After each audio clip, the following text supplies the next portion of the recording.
This is the Compass Podcast, where we disrupt the everyday with glimpses of divine movement. One of the ways we disrupt is through identifying theological questions and themes in the entertainment we consume, like shows we watch on Prime or something like Disney Plus.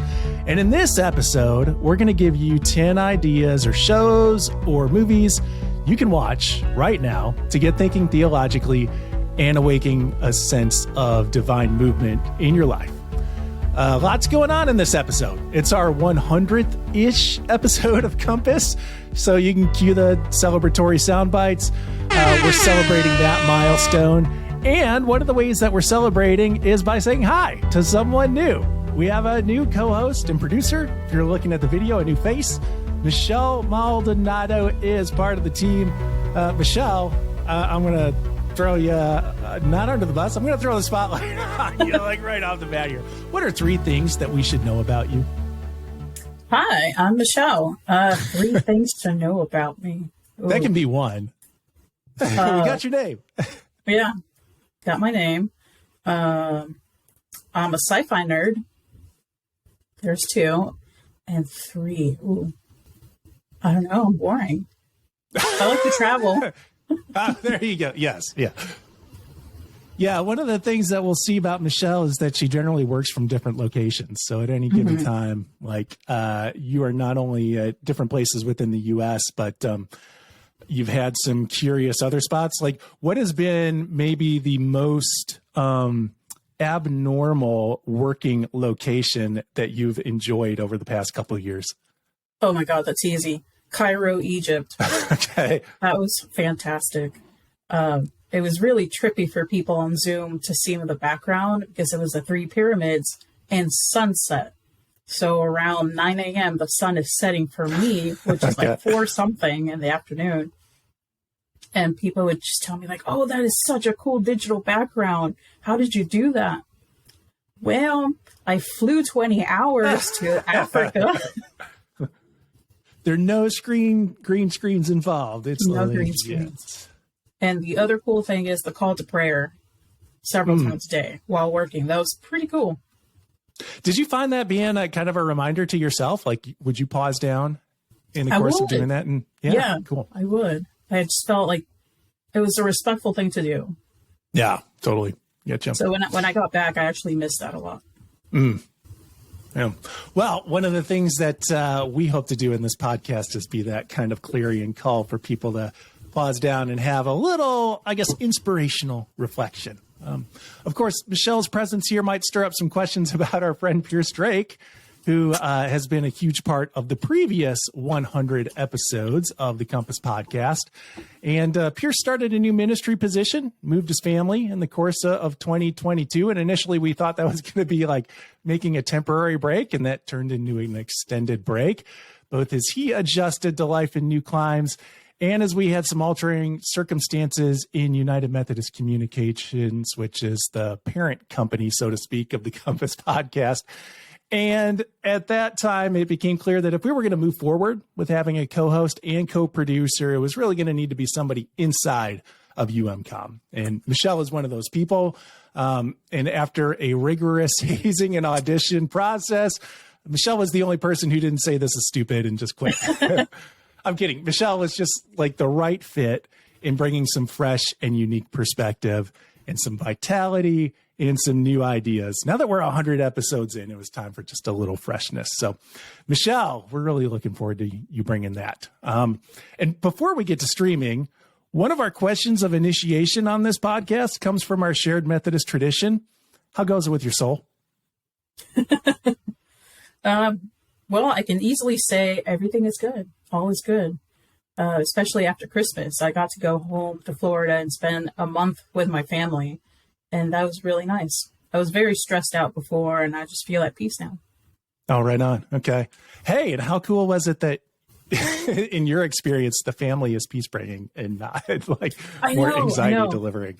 I think it's just because it's like that. Oh, I hate to say the cliche, but what's that saying? The distance makes the heart grow fonder. Grow fonder. Yeah. Mm-hmm.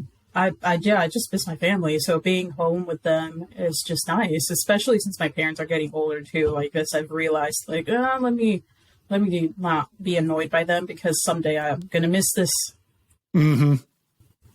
Yeah, where all their, I guess, little quirks and idiosyncrasies are not annoying any longer, but they're kind of cute. Mm-hmm. Yeah, cool.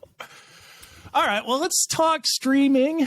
We were looking for a fun, disarming way for you, the listener, to get to know Michelle and maybe even a little bit more about me. And we also wanted to give you some useful ideas, tips, and information. And so we thought it would be cool to talk about some of the things that we've watched that got us thinking about aspects or occurrences of the divine. And Michelle, we didn't really establish a whole lot of ground rules on this. One of the things that we decided is that we would just each propose like 5 shows or movies that got us thinking theologically. And we haven't compared our lists, right? So this could totally blow up. Theoretically, we could have the same 5 items on our list. But knowing each other, I don't think that's going to be the case. Real quick, before we get to listing, I want to note that we're recording this at the start of 2023. So if you're listening down the road of time in some course, these things may not be available where we say that they are, but also a number of streaming sources have introductory periods going on right now. So you can sample them for free. For example, one of my recommendations comes from Apple TV, which is not a service that I normally have a subscription for, but we picked up a month-long sampler somehow over the Christmas season. And if there's something that really catches your fancy, you might be able to do something like that too. Anyways, let's get to the business, listing our 10 shows or movies you can stream right now for theological reflection. Michelle, you want to go first? Do you want me to jump in? I can go first. So all right, take it. I don't have a list, but this list is large because okay.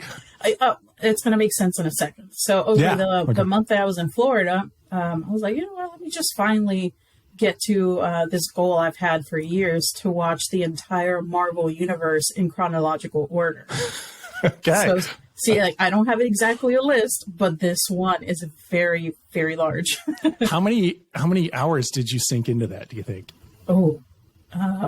I'm already at Loki, so okay, many hours. Yeah. I don't know. It's many hours. But no, it's been really interesting. Just that the overarching theme of the good versus evil, but then these gray areas where you're kind of like, I kind of see the bad guy's point, but they're not going about it right. So I guess that makes them the villain of the story. Like that's just been really interesting to watch, especially as an adult, because when I first started watching the Marvel universe, it started with Iron Man, like way back in the day. I think I was probably still either in high school or in college. So watching it now as an adult with different perspectives has been really interesting. Mm-hmm. Yeah. Yeah. And it does get to you somewhat when it's like you start to identify a little bit with the villain.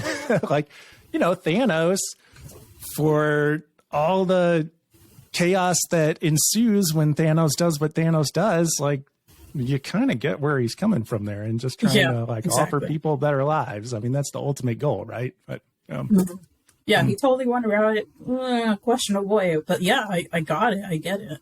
I didn't see him as this big evil villain the way I did as a kid.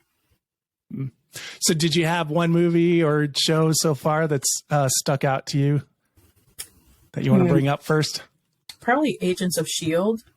It's interwoven throughout all the cinematic movies. So it kind of ties a lot of things together, and they're really good about that fine line between being the good guy and the bad guy in that gray area. So it's been fun to watch. Okay. So I am generally a Marvel fan. I haven't watched Agents of S.H.I.E.L.D.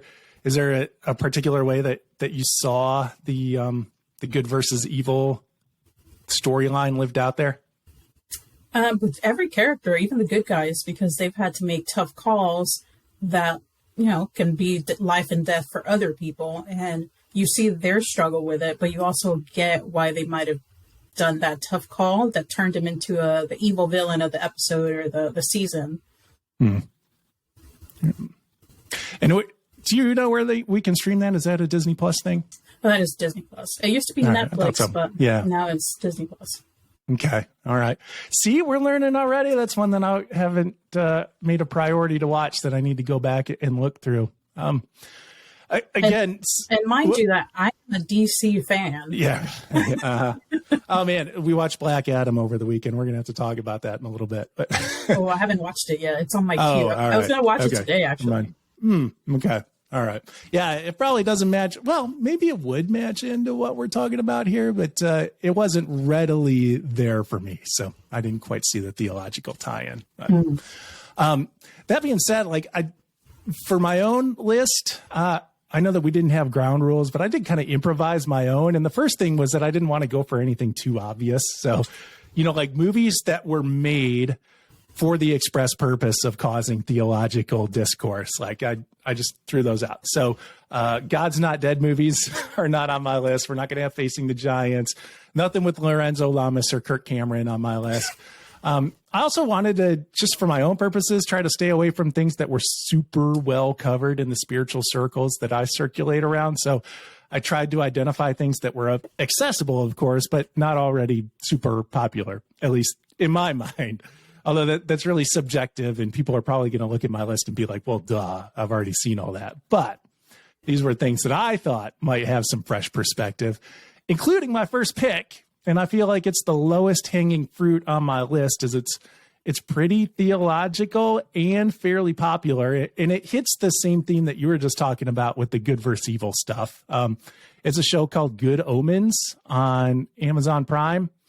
And just to kind of give a snapshot of what's going on in that show, there's an angel and a demon, and they figure out that all they ever do on their various actions over the course of time is kind of cancel each other's works out.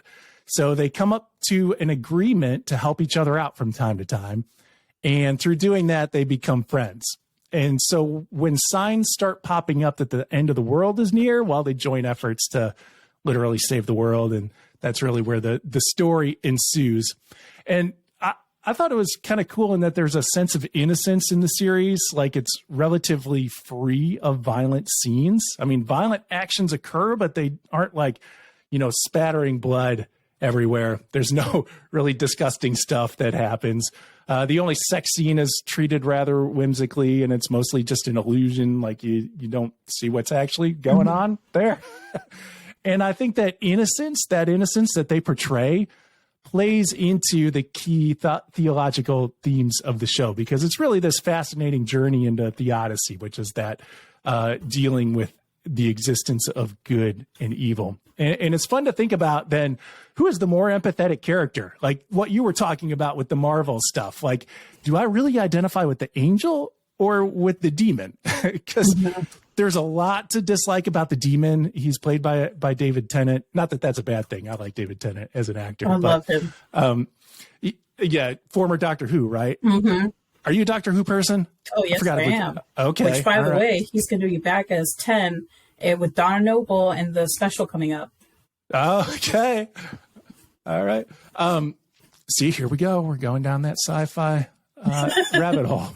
Anyway, in this case, he's really smug in the character. And of course, he's self-centered. He's a demon. But he grows on us when he starts to do these unselfish things in the interest of helping his angelic friend. And then, he helps all humanity. And who can't get behind that? And then Michael Sheen plays the angel. And he's so sweetly good, both as an actor, but also the character is just so saccharine. Everything that he does is good. And it's hard not to enjoy that kind of innocence. But his storyline really makes us, the viewers, wonder if someone can completely be good and exist in this world, because there are a number of times where the angel's goodness lands him in situations that are really only going to be survived by committing a little connivery and some self-interest. And ultimately, then we get to entertain ideas of redemption as we watch both the demon and the actual Antichrist kind of figure out what's important for a happy existence. And while grace is never really mentioned, it's definitely present in the story. So all kinds of things going on there. It's a lot of fun. I binged it in one weekend. So nice. Not terribly long. Yeah. Not a super long commitment, just several hours. And it's available again on Amazon Prime. So exhausted that one. All right. You got a second thing on the list? I do. You were just talking about redemption and the struggles between the angels and demons, and that reminded me of one of my favorite shows ever, Buffy the Vampire Slayer, and then the spin-off Angel, which that is exactly what the whole theme is about. So yeah, you just reminded me of that. Dang, I thought I would be the only one like digging back to the Oh no, the old movies. All right. I have the whole complete series DVD somewhere back here in my shelves. Right on. Do you actually have a DVD player where you can pull it out and I watch do. it? Yeah. Good for you. It's hilarious. So what are, like, is there a part of the storyline that sticks out to you from Buffy? The redemption part, because that's all that Angel is trying to find, and then Spike eventually is on the same path because they want a soul. A demon, two demons want a soul. Yeah. The whole storyline is just fascinating. Yeah. Okay. I can see that. All right. Well, do you remember what the years were on Buffy the Vampire Slayer? 96. Okay. Yeah, sounds about right. 1996. And then the spinoff with Angel, 2001. All right. So here's total deep dive into nerdery. Do you know the name of the band who did the Buffy the Vampire Slayer theme song, and then what the significance of their name is?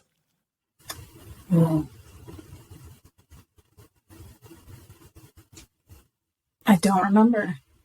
The name of the band is Nerf Herder. Oh.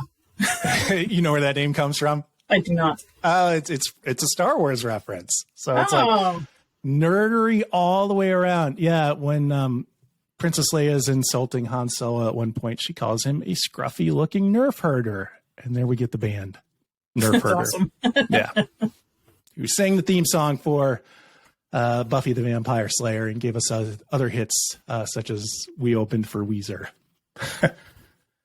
All right. See, if you would have asked me who's the band that did the theme song of Smallville, that's my number one show right there. Second is Buffy. I'd be like, yep, Remy Zero.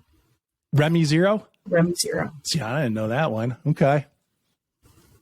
Well, I'll jump in with my number 2 pick. I feel like we've been lighthearted. This one goes deep. I'm disrupting right here because it's like the record scratch. Like, oh, we're gonna go there. Yes, we're gonna go there.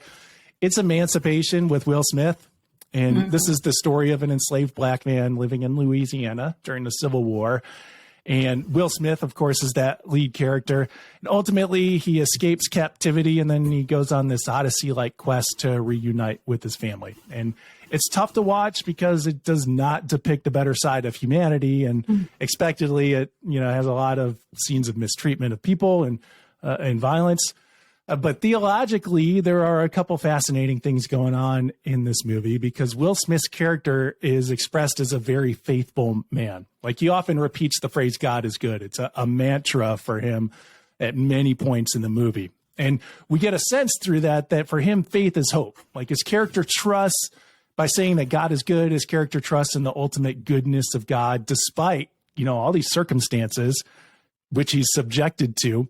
All this harm, oppression, violence that would really kind of take away from that kind of message.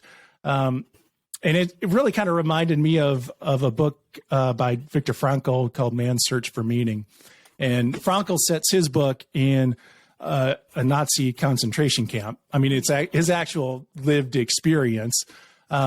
And instead, this movie takes place in slave camps in the American South. But the truth that both of these things point to is that those who persevere in conditions that are challenging like that or oppressive like that are the people who do so out of a sense of higher purpose. So, like, they're not just living out of self-preservation. It's about bearing witness to a possibility of a better world.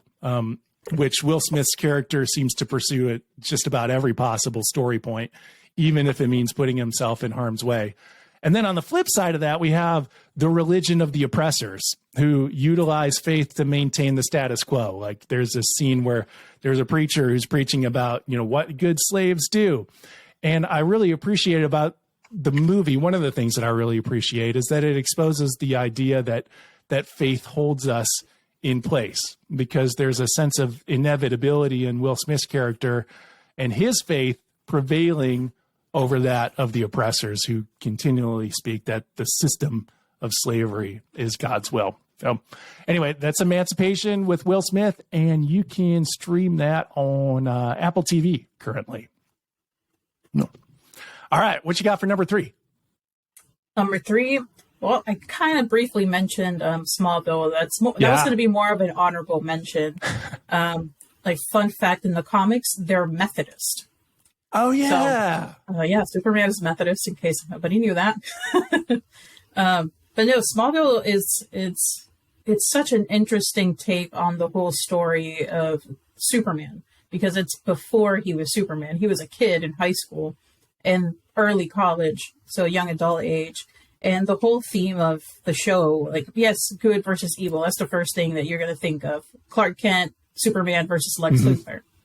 The overarching theme is fear. It's fear that the Kents have of somebody finding out that their child is an alien from outer space with superhuman powers.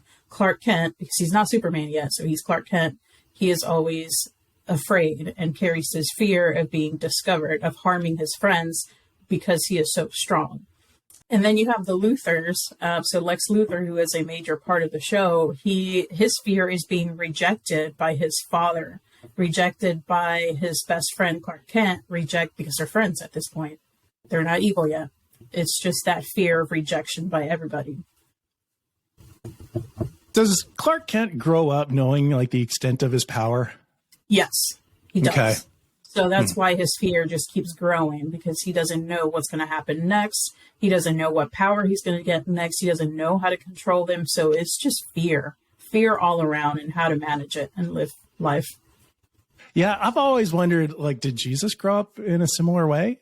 Right. With these things kind of being revealed over time. Like, does Jesus, so often we see Jesus portrayed as being totally in control and like always knowing what's going to happen in the next step, right? But I wonder if sometimes Jesus was just as surprised as everybody else that things came out, right?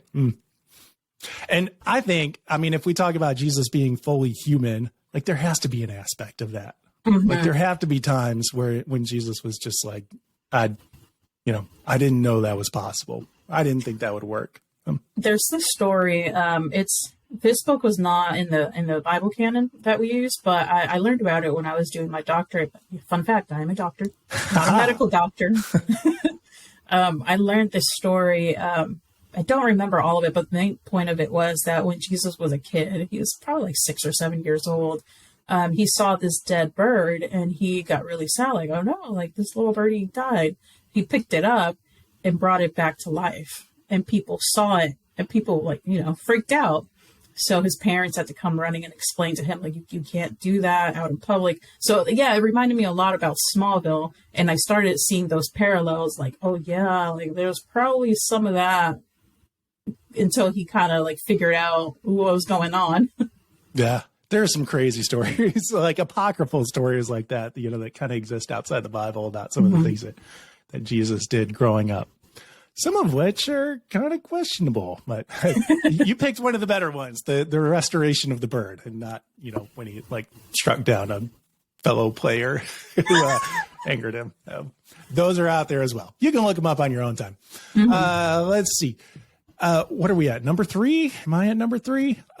It's funny. I thought I would be the one going old school, but you've outdated me so far. I think this, no, I am going to reach back farther, but this one goes back to 2002, and it's one of M. Night Shyamalan's first films called Signs. It's currently streaming on HBO Max. And this is the story of a pastor, or I guess really a former pastor, when we find him in the movie, who has lost his faith after the death of his wife. And then strange things start happening around his family farm, which ultimately we learn are signs of an alien invasion.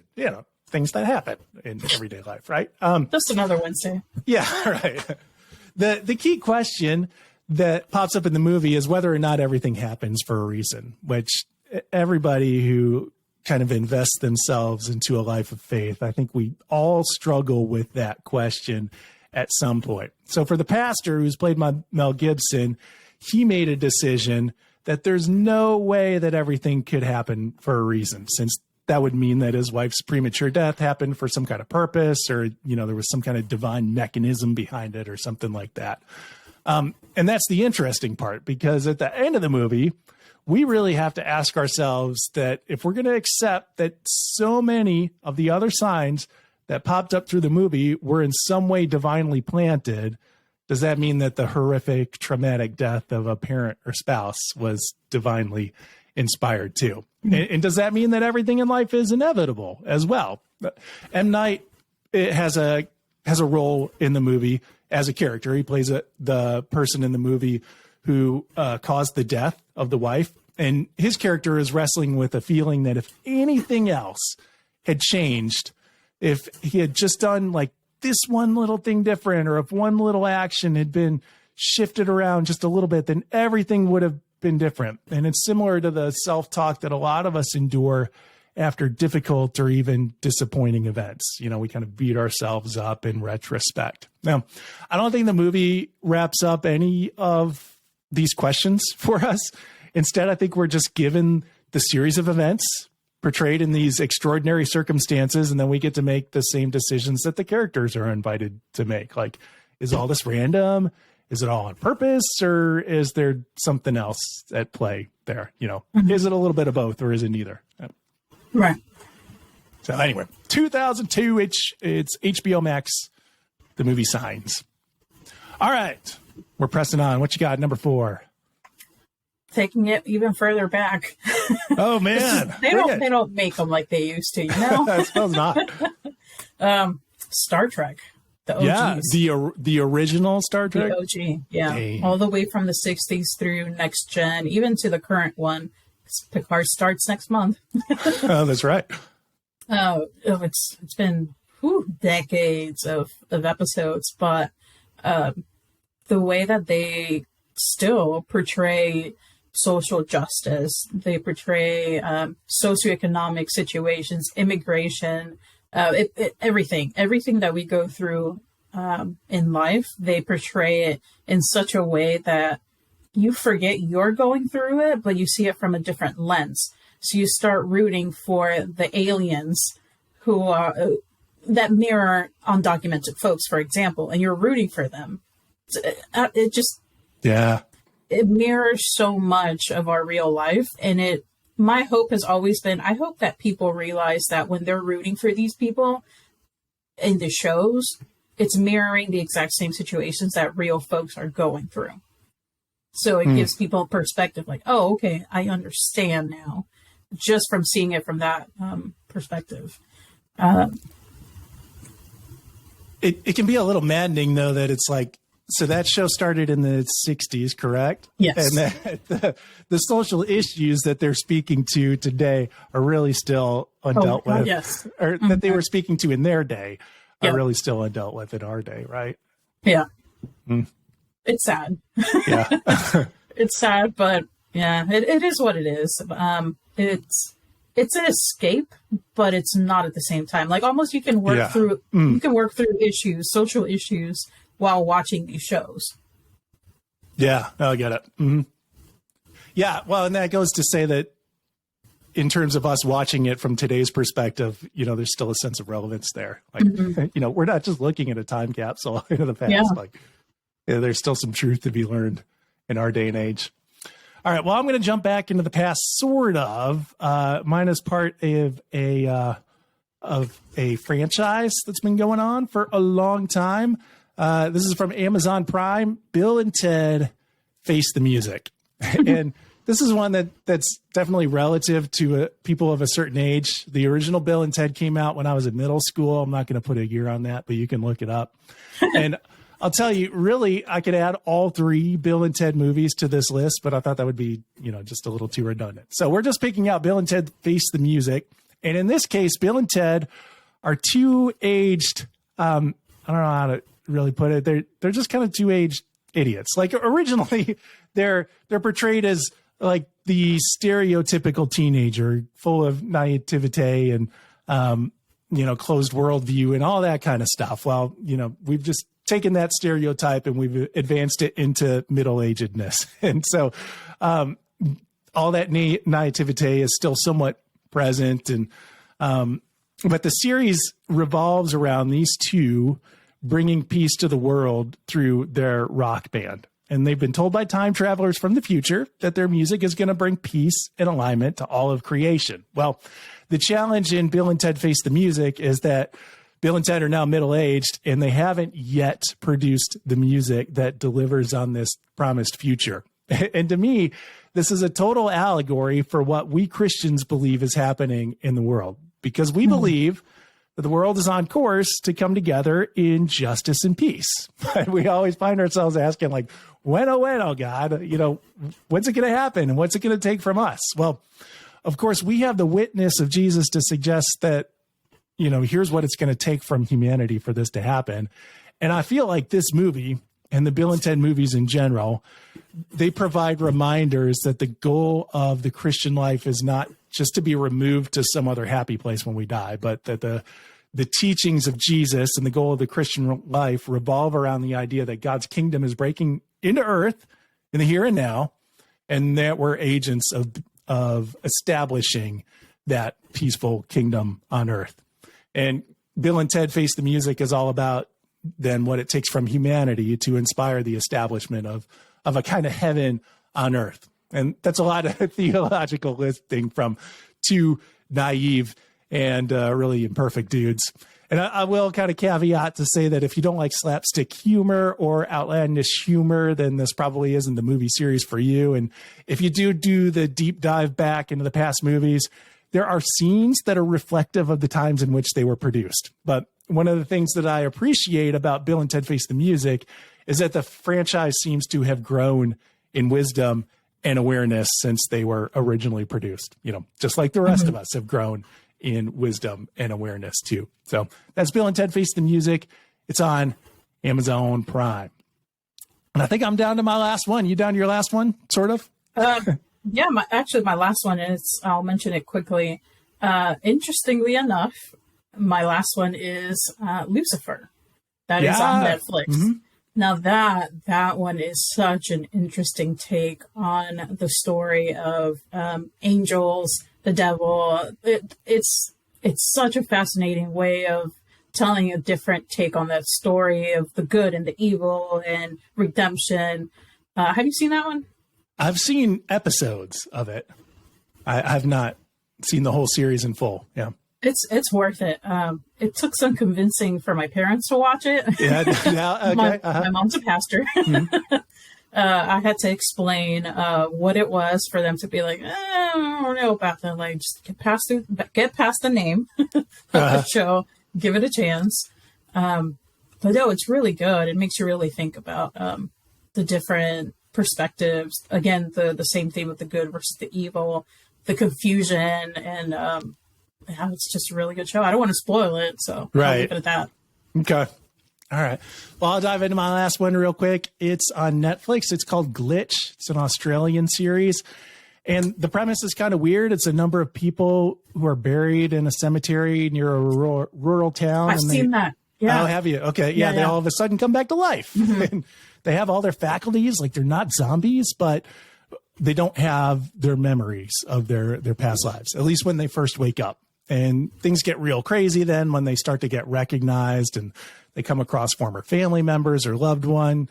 And the questions for much of the series is, why and how did these people come back?